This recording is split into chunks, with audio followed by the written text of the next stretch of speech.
Hello, guys. Welcome to another episode of Leadership Podcast with Dr. Stephen Akintayo. And today, I think we're about to make the Guinness Book of World Records because my guest today is certainly a disruptor and certainly the first in Nigeria and probably in Africa and probably in many countries of the world that you will find a serving judge on a podcast show. And by the way, I mean, most of my guests on this show are actually, it was their first time being on a podcast. My guest today is Honorable Justice Mabel Segun Bello. Ladies and gentlemen, welcome the Federal Republic of Nigeria High Court Judge. How are you, ma? Thank you. I am good. Thank you. Certainly your first podcast. Oh, yes. My very first one. Thank you. So you've been disrupting this space, you know. We hardly see judges. We hardly. Why have you been out there? You do a lot of public speaking engagement. Why do you think it's important to be out there? Well, first of all, thank you for having me. You're welcome. On this monumental podcast. Thank you. But truth be told, judges actually are supposed and are expected to be grave, removed, and very exclusive. It's just like generals. So if I ask anyone here, please give me numbers of doctors, they'll read it out, numbers of teachers, numbers, and I mean, there's nothing wrong with that. But if I ask them, give me the number of a general, serving general, some may never have it in a lifetime. And so if I ask them also, give me the number of a judge, some may never have it in a lifetime. And that's because this group of individuals impact the society in a manner that should get them removed, such that undue access, to them will not prejudice the outcome of the quality of work that they do. However, it is also important to know that it is this same group of people that carry one of the highest, some of them, not all, are serious repositories of wisdom, intelligence, strategies, depth of understanding, and they are removed from the society. So their benefit is highly limited. And that serves as a baseline for me, but it's not the only reason why I am out there. But that's the baseline. Okay, interesting. So tell us, I mean, you are a twin. You guys are identical or not? No, we're not. You're not? We're not. We're maternal twins. So how was it growing up as a twin? That's a very critical question you have asked. Yeah. And I believe that when I answer this, it will be a liberation to a lot of parents, especially parents with twins. So I grew up as a twin, actually being compared consistently. With your sister? Yes. Wow. Once you are a twin, there's a frame of reference different from you that people will always refer to. Wow.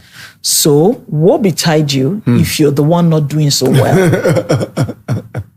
Wow. So I had teachers every time coming in and saying, why are you like this? Look at your sister. Wow. I mean, these are two individuals coming from the same womb. Why are you so behind? Why are you not so productive? Wow. So even if I wanted to fly, I could not fly because as a bird, I was being compared to a lion. A lion is expected to roar. A bird is expected to fly. If you ask a bird, why are you not roaring? I mean, it's absurd. Exactly. So constantly, Were you Taye or Kehinde? I'm Taye. Okay, so you came second. I came first. You came first. Taye means you came first. Kehinde means you come second. Yes. Wow, that's even tougher. Yeah. And you see, the Yoruba culture is absurd. Yeah. They tell you, Akehinde Gbegbo. So they steal from you, even your birthright. Yes. From the very day you are born. Yeah. They tell you, you may be the first to come, but the last to come is older. Is that really how they do it? That's it. It's an adage. Akehinde Gbegbo. Really? Yes. So they'll say, oh, who is the older? They will say, who is older? Oh, it's actually Kehinde. She's older. But I had a twin sister who is very wise, and she's still very wise. Wow. Extremely wise. I mean, she's wisdom personified. Wow. And she will never arrogate to herself that, level of seniority. Wow. I remember when one of our parents died, and we wanted to pour the sand. Yes. And, those aunties said, no, give the shovel to her. She's the oldest. Yeah. And she said, give the shovel to us. We are the oldest. So Taye and I will hold the shovel together, pack the sand together, and pour the sand together. I love that. Not that it mattered to me at that time, but that was a demonstration of wisdom. Wow. So you were trying to talk about the lesson for parents, how they need to be careful, because, I mean, today you are the judge now. Yes. And she's done very well with herself. Yes. Very, very well. So, I mean, but my next question will be, what, growing up, I mean, you were a twin, I think you had an experience in the banking sector. Yes, I was in the banking sector. Right. So why did your journey go that route? I mean, banker turned judge. I'm not sure I got it. You studied law first. Surely. And then you went into banking, and then came back to law. How did it go? Okay, that had always been my desire. While I was growing up, especially while I was in the university. And, when they were exposing us to the different pathways in the practice of law. So you could practice law in the corporate field, practice law as an adjudicator, and then have the practice of law as someone who is litigating. So I told myself, I'll go into litigation, I'll go into corporate practice, and I'll end up as an adjudicator. So you've always wanted Yes, I've always wanted that pathway. So I worked assiduously, and God was on my side, because I'm a deeply spiritual person. Religious, yes, fairly so, but I have a unique relationship with God, all thanks to my mother and basically our parents. So we were taught that, one, you must have plans. When you have them, if they don't, if they make you feel very comfortable, then it's not worth it. And then I remember my mother would say, you take your plans to God in the middle of the night. I wondered what that middle of the night meant. I mean, why must I take my plans to God in the middle of the night? She will wake us up by 3 a.m. to pray. Wow. And then, she will say, present your future to God. And we did that, and God answered me. It didn't look like it would work, but it worked. How was the experience? Because what you later did in the judiciary, right? You automated the affidavit system in the entire nation of Nigeria. Was your corporate background responsible for that? Absolutely. Absolutely. So what happened is that when I left the corporate world, I ensured that the ethics... No, not for too long. It was like a year. Oh, okay. Yes. My ethics in the corporate world, especially in banking, my work ethics never left me. Deliberately so. I held on to that the work ethics, and it was that predominantly distinguished me in the public space. So even while I was a junior magistrate, I was a junior magistrate with a difference. When I became a senior magistrate, I just upscaled. And then the space of personal development, I was always found in that space. Yes, absolutely. I gleaned knowledge. I'm a witness to that one. I gleaned knowledge. Like a sponge. Yeah, and I kept retooling myself. So there were some tools that were obsolete. I dumped them, picked up new ones, even when I had no arena of application. But I knew that there is a law of life that works in the sense that once you tool up yourself, the opportunity to apply it will come. Well, how was that project itself? You automating the affidavit, how was it? How tough was it? Because this is not public sector, and we know the bureaucracy, the politics in the public sector. Okay, so for me, I will just say three things were cardinal, and those three things are still cardinal today. I had the opportunity of speaking at the International Women Conference in Dubai. Yes. And those were the three things I hammered on. Okay. And so for me, it was leadership first, and then intentional courage. Intentional courage. Yes, intentional courage.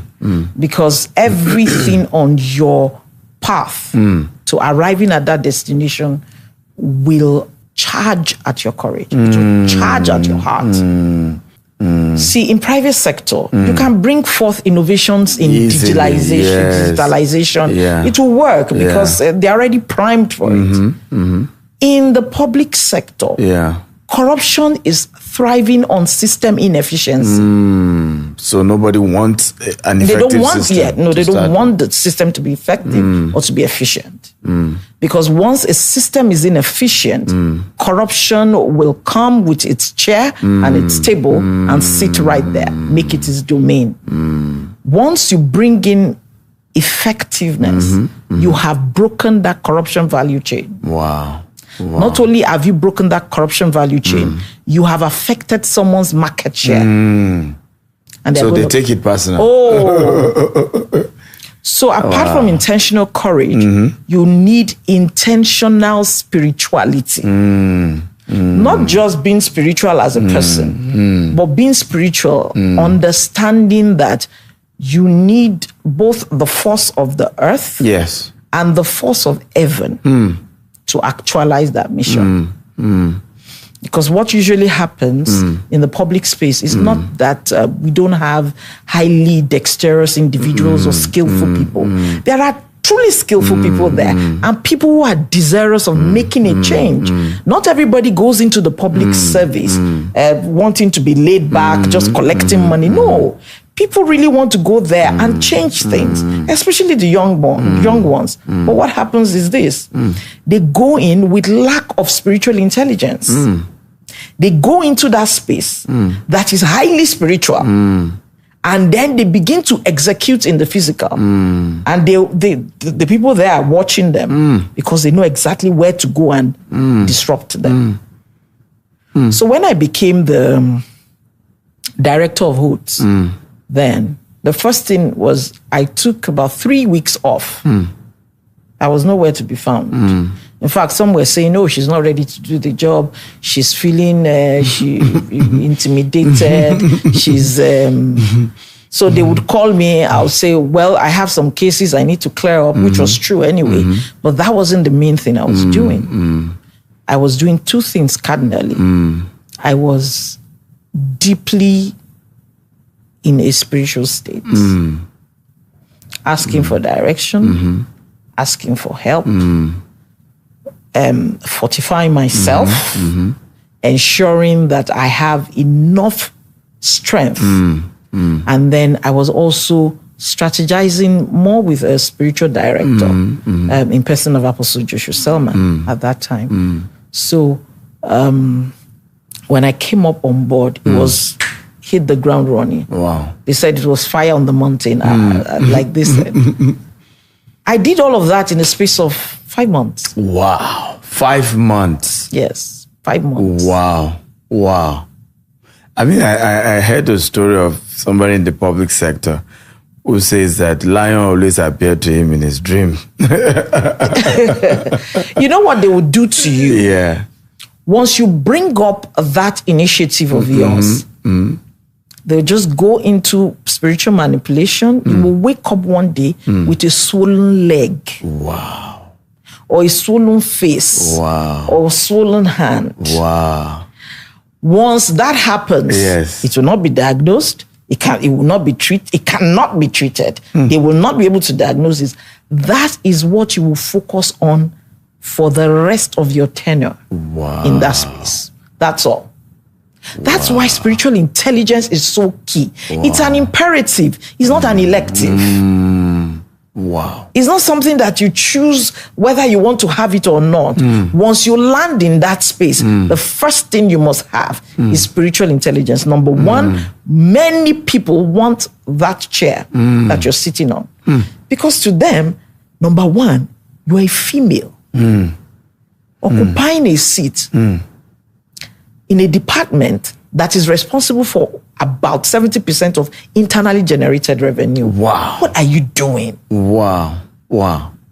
So for them, number one, what is our relationship with the chief judge that made him look around, can't find a male? Yeah. And I had to And put then- a female.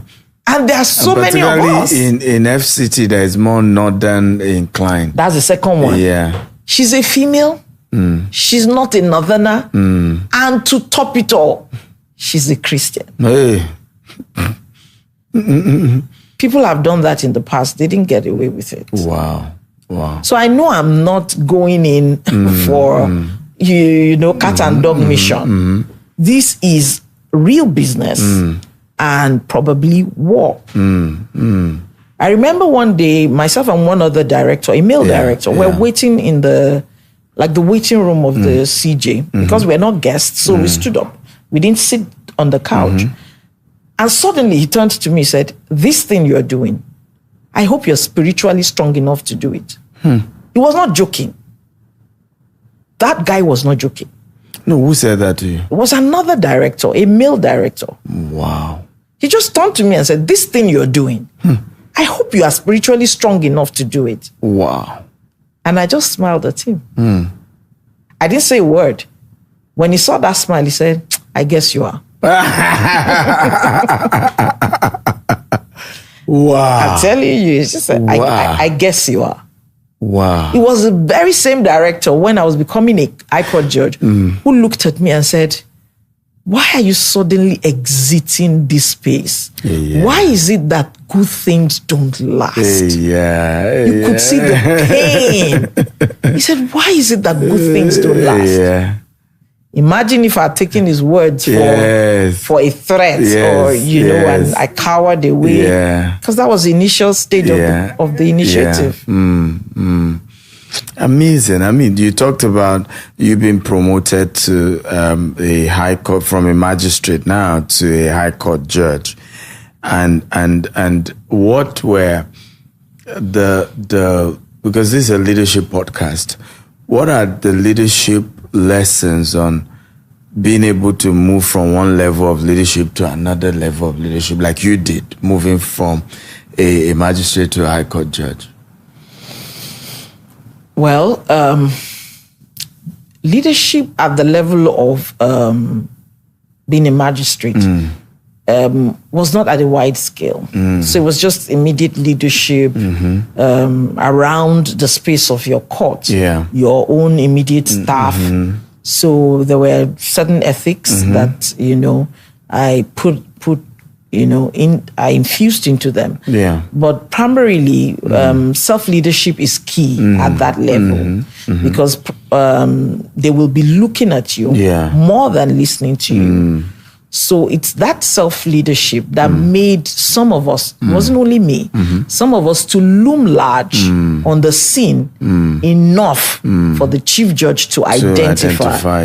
Yes, and say, okay, I want to birth an initiative. This is the person who will. And interestingly, at the time when they wanted to appoint directors, and especially for that department, this chief judge consulted with 3 people at different levels.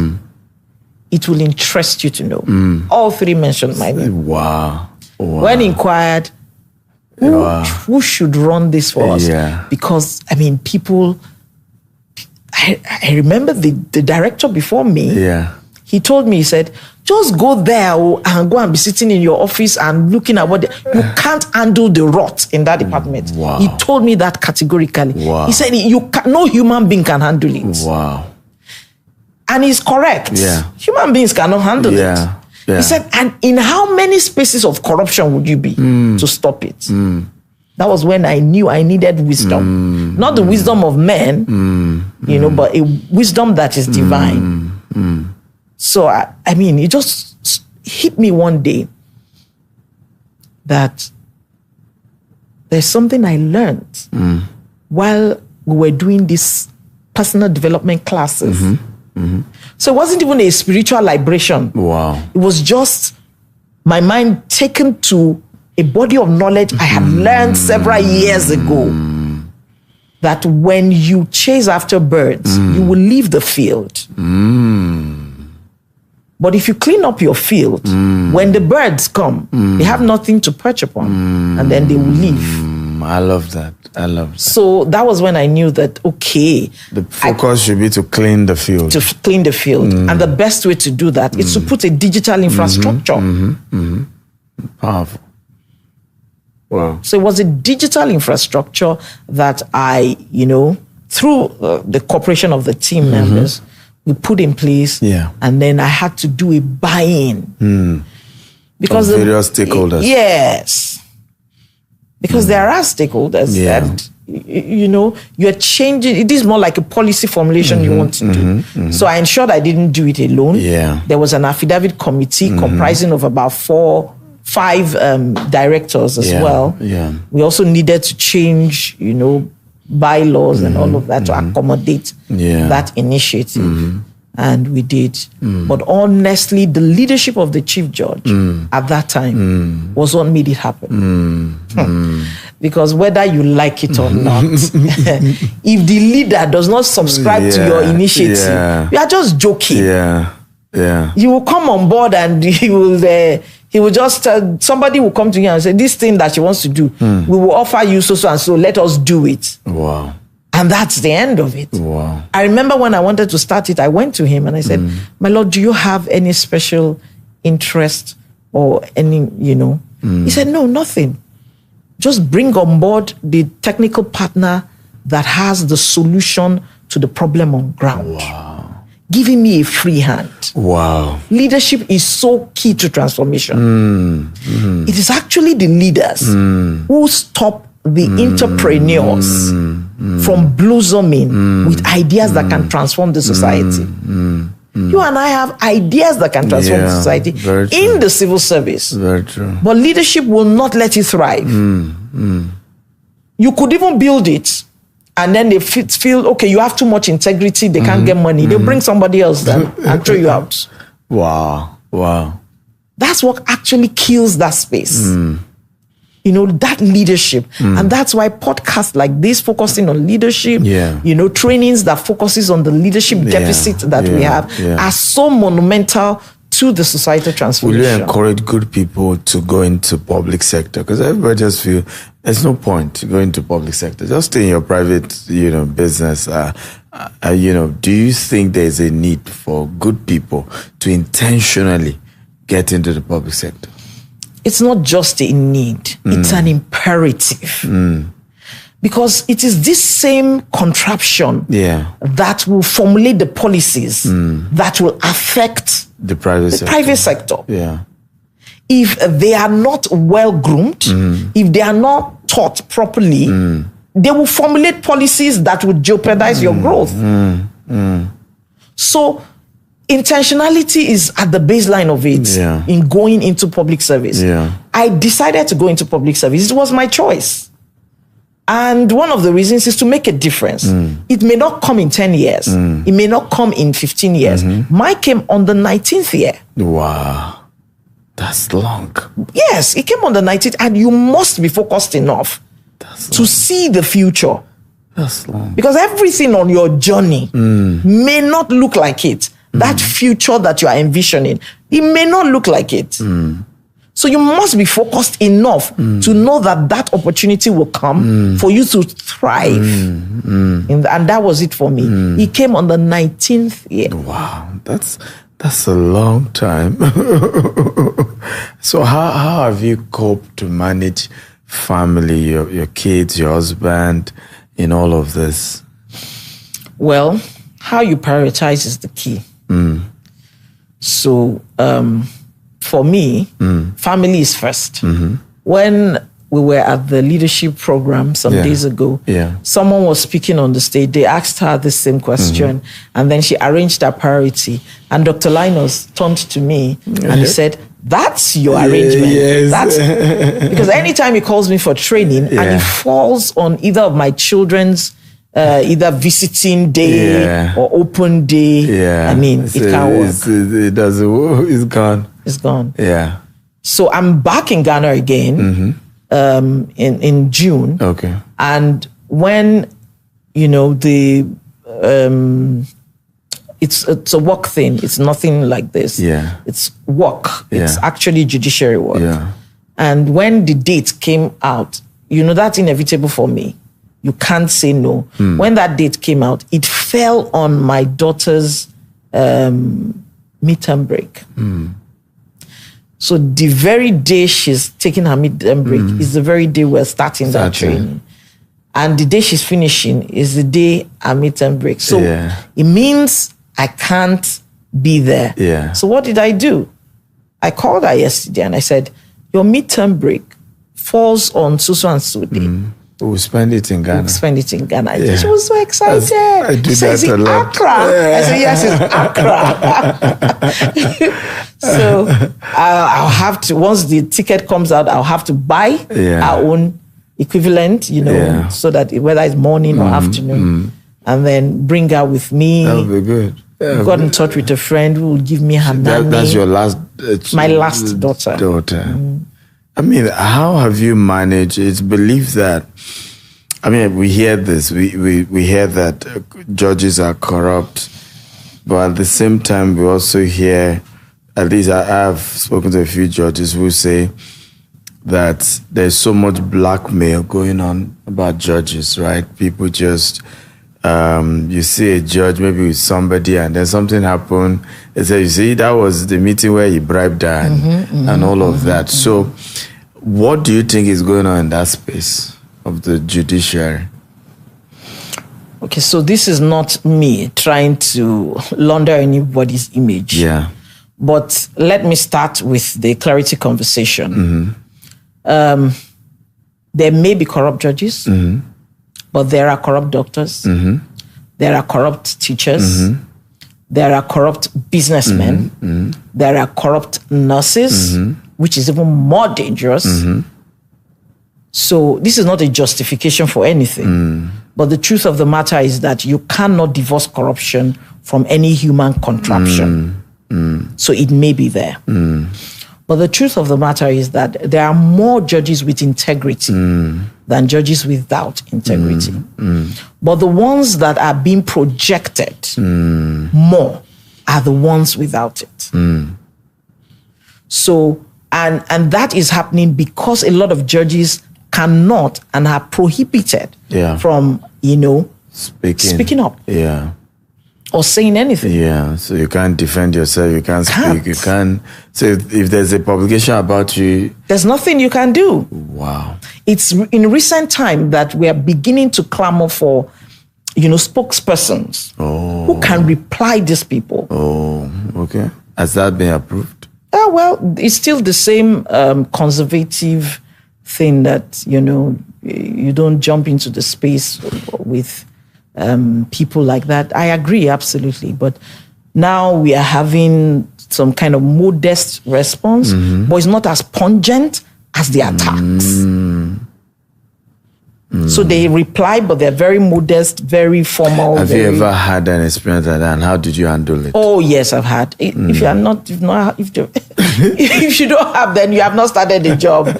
I mean, I was baptized less than 6 months or 7 months into the job. Wow. Yes, because I came in at the time that election was happening in Nigeria. Wow. And as a High Court judge now. Yes, okay. And the Federal High Court is the one with the jurisdiction for elections. Yeah. So, there was something that happened, and I said, you know what? I am not granting this order. Yeah. Because it's a judgment. It's coming from a judgment that I did not deliver. It was my senior that delivered it. And I said, go on appeal. And then they demonstrated against me. I locked my gates. I didn't go anywhere. I tell you, it was a demonstration. I videoed it. And in your apartment? In my office. They came to the office to demonstrate. And I remember my staff, when I told them, let's continue sitting.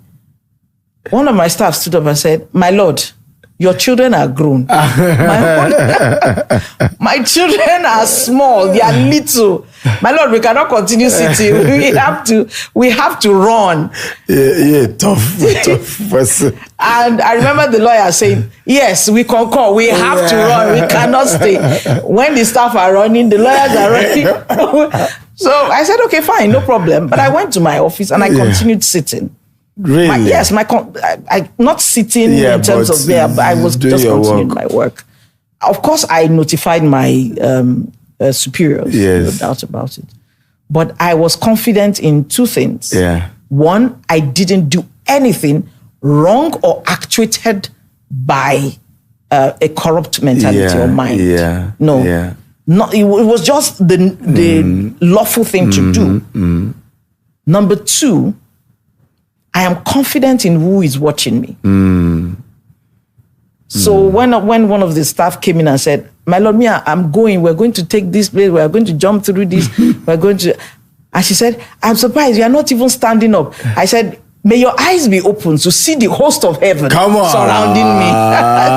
She laughed. She said, I know where you got that in the Bible, but this is reality. I said, the Bible is my reality. I love that. Was I shaken? I was absolutely not shaken. And I was not afraid. Wow. Because I've been in that situation before and I was afraid. Wow. And the level of spiritual intelligence at that time were not the same. So I was not afraid. Wow. And they didn't enter. Of their own, somebody just talked to them and said, let's disperse. Wow. And they left. So they wrote all manner online. The next day, I saw all manner of things online. Yeah. That I was in that state. I was flying in the governor's private jet. Wow. I was, and for a woman, when they say that, it doesn't just affect your job. Yes, it affects your home. I'm telling you. So the first thing, I just screenshot the thing, I sent it to my husband. Yeah. And he laughed. I said, why are you laughing? It's not funny matter. This is not funny. He said, because they said you are flying in a private jet, and I know you don't even fly business class. Because he asked me, why don't you fly business class? And I say, so that they can write about me that I'm collecting money. So he says, so I know that you don't even fly it. So of course sometimes I do now. Yeah. But then you just have to manage it, knowing who you truly are. Yeah. And then knowing that no matter how much lies, I mean, if the Yorubas will say, Biroba lo fun ogun odun. Ojo kan lotito maba. In other words, interpretation, if lie goes for 1,000 years, one day truth will catch up with the lie. My next question would be, what are your top 3 leadership advice to anybody, leading the public sector or other sectors as well, but particularly very relevant to those in the public sector? For the public sector, integrity is key. It's number one. Because whatever it is you're driving, they are watching your stance in terms of your sincerity of dedication and sincerity of heart. the moment they sense a prevarication in your stance, maybe there's a benefit coming to you, that's why you are initiating that's it. You will not have that critical followership. They'll not follow you. And you can't do it alone. Digitalization that I did, how much digital understanding do I have? I mean, your guys here were putting me through this. I was looking like a novice. Yet, this was someone who put in a digital infrastructure. Wow. So you need the critical buy-in of your people. If you lack integrity, you can't have that buy-in. You can't get to their heart. You can't engage them. You can't enwrap them. They will not follow you. They followed me with their life. Wow. I mean, it was clear. Wow. They so much followed me that one of the days I did not have AC in my office. I was using a fan, a standing fan. And then I came out of my office and saw one of the ladies pregnant. One of my staff who was pregnant, and she was fanning herself. Yeah. And it was so hot. I mean, Ghana is so cool. I'm really amazed. Look at their weather. I feel like not going. I feel like not going back to Nigeria. It's so hot in Nigeria sometimes. So I gave her my fan. When I came into my office, I was pouring out sweat. Wow. So what did I do? I opened my refrigerator and then took my chair in front of my refrigerator. And one of the staff came in and said, "Oh my God, what is happening? You don't have a fan?" And she started crying. And I said, "Would you just go and do your work?" She ran up to the CJ's office. Yeah. You dare not. She ran up to the CJ's office and went to tell them. Before I knew it, they had bought 2 new fans and sent it to my office. That's a staff. Wow. Whose heart you have bought. So for me, is integrity. Second is diligence. And people think diligence is working. No, diligence is not working. Diligence is finishing the work. When the Bible says that a lazy man does not roast what he took in hunting. The man went to hunt. At least he did some work. Hard work to hunt? Yes. That's hard work. I like that. How would you call that man not diligent? How would you call that man a lazy man? But he says if you don't finish it, if you don't, the essence of that, what that thing is saying is if you don't create a legacy that will last after you, you're a lazy man. Powerful. If you start the work without the end in mind, you're a lazy man. You must leave a legacy. You must leave a mark that the world and that environment will remember you for. Wow. Impossible for them to erase. Wow. Why? Because you have built systems and structures around it. He says if you're not doing that, you are haunted. You are hunting. You are still a lazy man. He finishes that verse by saying, but diligence is the precious possession of a man. Wow. So you can have very many possessions. But the precious possession of a man is diligence. Wow. So it's not hard work. Wow. It will start with work. Smart work. Hard work, whatever work it is. But it must end with diligence. Diligence. Ensuring that you leave a legacy for your world to remember you for. Men are not remembered by their children. It's not your offspring that will perpetuate your name or carry on your name. Powerful. It is the quality of work that you leave behind. Is it Nkrumah that they all remember here? Exactly. Who remembers him because of his children? Have you ever heard of his child? Powerful. But you remember him for what he fought for. What he left as a legacy. Is the reason I tell those people who are looking up to God for children, and they say, "Who will carry on my name?" You are joking. Who will carry on your name? So many people. Your name? If it is your name that you are looking for to carry on, please don't bother about children. Because they are not the ones to carry it on. When they come, they'll carry on their own name, not your name. Who is the father of Nkrumah? They will carry on their own name, not your name. I left the FCT judiciary today. I am not remembered because I am a mother. I am remembered because I broke the back of corruption in that environment. It's not as if it is still not there. Yeah. But it is minimal and controlled. Yeah. So you don't have corruption anymore. You have extortion now. And that extortion happens only when you are a simpleton. Yeah. So you want to fill a form that you're supposed to do in a digital form. Yeah. You are afraid of doing it. Then you now take it to some of the staff who will now take 10,000 naira from you. Yeah, for helping you to feel. To do something you can do. Then you are the one who made yourself vulnerable to extortion. Yeah. Wow. But a diligent man will always roast what it takes in hunting. Come on. Hey, ladies and gentlemen, I feel like I'm in church right now. Really? I'm not preaching. Okay, this looks like I'm in church. This is Honorable Justice Pastor Mabel Segun Bello. That's not fair. But this is good stuff, right? I really love it.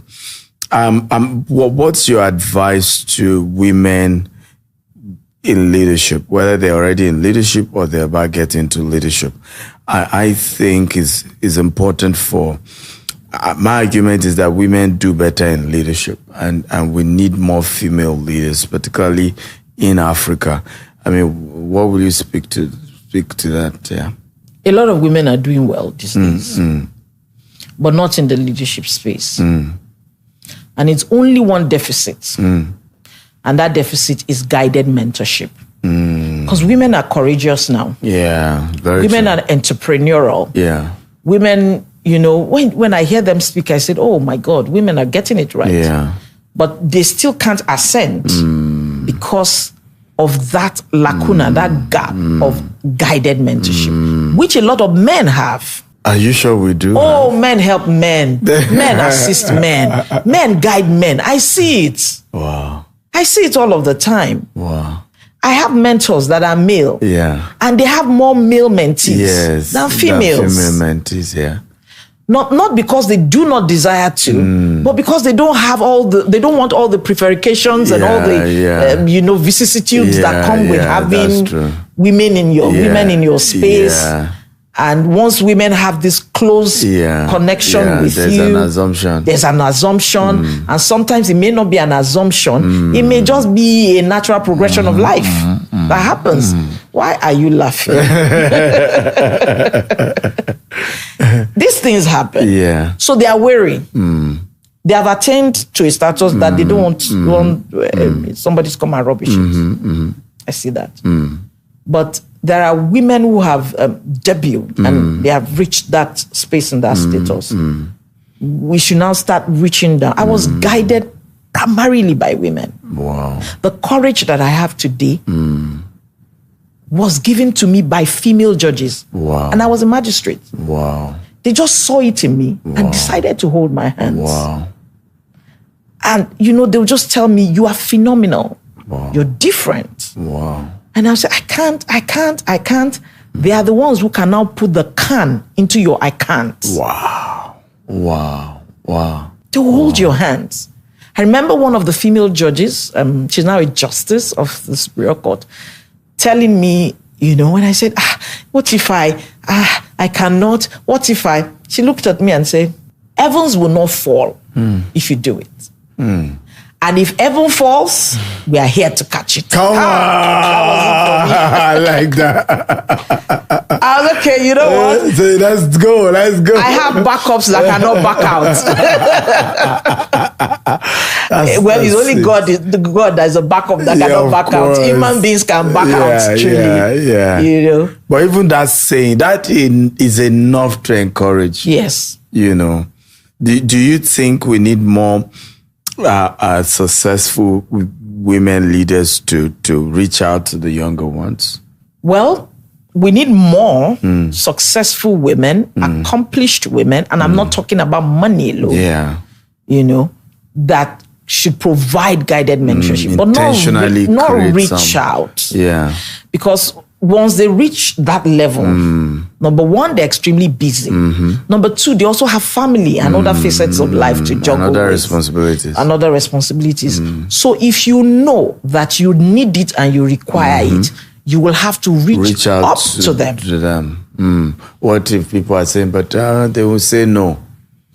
So any woman who is actually worth her calling as either powerful or accomplished will naturally say no. Will not say no. Must have gone through guided mentorship, so they know the importance of it. Giving you that as well. Yes, but the only thing is they will ensure that you qualify for it. So how do you qualify for it? Okay, so I have a lot of mentees. I see them a lot around. And I have a lot of females who aspire to be my mentees. Yes. So why is it that some are and some are not? Yes. So number one, the quality, don't let me say quality, but the fashion the manner of approach. Not just approach, of their entry. Okay. Is very important. The strategy. So if you have greatness in front of you and you want to access greatness, your doorway is very critical. If you come in from the doorway of being needy, you will remain a slave. If you come in through the doorway of being, and I've heard even Joshua Salmon say that in recent time, but I mean, he just gave clarity to it. But that's the truth. I always say, if you put your best foot forward. Then they will grab you with their best hand. I like that. So he says, if you come in through the doorway of value, then you will be valuable. I used to say, if you put your best foot forward, they will grab you with their best hand. My argument is, offer something in exchange for the mentorship, right? Offer something. I mean, I've seen some of the mentees you have offering to be your personal assistant to an event, to a conference, right? Make sure they're able to help you take pictures, they're able to, and just that has given them access. So obviously they are offering their time to serve in exchange to get your counsel.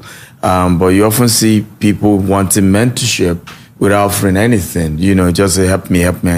And ultimately, I mean, everybody also need help. So yeah, everybody. Even God will not offer you without giving you promises. Absolutely, yeah.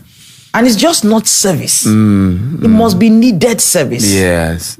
So if you want to serve me in the area of writing judgment for me, you are joking. I can write my judgment. Exactly. But if you want to help me to do my research and do the synopsis for me, then you have a job.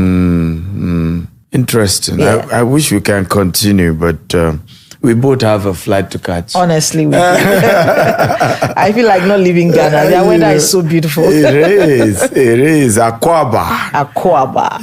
Ladies and gentlemen, that is a wrap. I wish and I believe we will still have maybe another episode with Justice Mabel. She is just amazing. And I hope Guinness sends us our certificate for this episode. Right. Love you all. Bye-bye. Thank you.